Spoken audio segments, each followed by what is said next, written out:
ഭരണഘടനാ ശില്പി doctor BR അംബേദ്കറെ ആഭ്യന്തരമന്ത്രി അമിത്ഷാ അവഹേളിച്ചതായി പ്രതിപക്ഷം.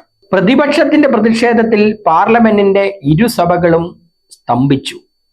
അംബേദ്കർ അംബേദ്കർ അംബേദ്കർ എന്ന് പറയുന്നത് ഇപ്പോൾ ചിലർക്ക്, പ്രത്യേകിച്ച് കോൺഗ്രസുകാർക്ക് ഒരു ഫാഷനായി മാറിയിട്ടുണ്ട്.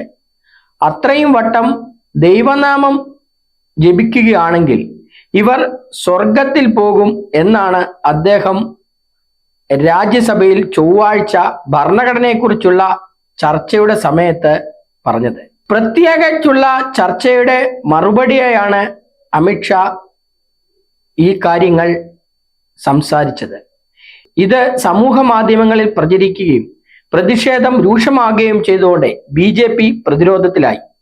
ഷായെ ന്യായീകരിച്ച പ്രധാനമന്ത്രി നരേന്ദ്രമോദി അംബേദ്കറെ അവഹേളിക്കുന്നത് കോൺഗ്രസിന്റെ പാരമ്പര്യമാണെന്നും BJP ഒരിക്കലും അംബേദ്കറെ അവഹേളിക്കില്ലെന്നും രാഷ്ട്രത്തിന്റെ ശില്പികളിൽ പ്രമുഖനായാണ് അംബേദ്കറെ BJP കാണുന്നതെന്നും പറഞ്ഞു. പ്രതിപക്ഷ MPമാർ അംബേദ്കറുടെ ചിത്രങ്ങളുമായി പാർലമെന്റിന് മുന്നിൽ പ്രതിഷേധിച്ചു. ലോക്സഭയിൽ പ്രതിപക്ഷ അംഗങ്ങൾ അമിത്ഷായുടെ രാജി ആവശ്യപ്പെട്ട് നടുത്തളത്തിലിറങ്ങി പ്രതിഷേധിച്ചു. വരും ദിവസങ്ങളിൽ ഇന്ത്യയൊട്ടാകെ അമിത്ഷാ അംബേദ്കറെ അവഹേളിച്ചു എന്നുള്ള ചർച്ച സജീവമാക്കാനാണ് കോൺഗ്രസിന്റെ തീരുമാനം.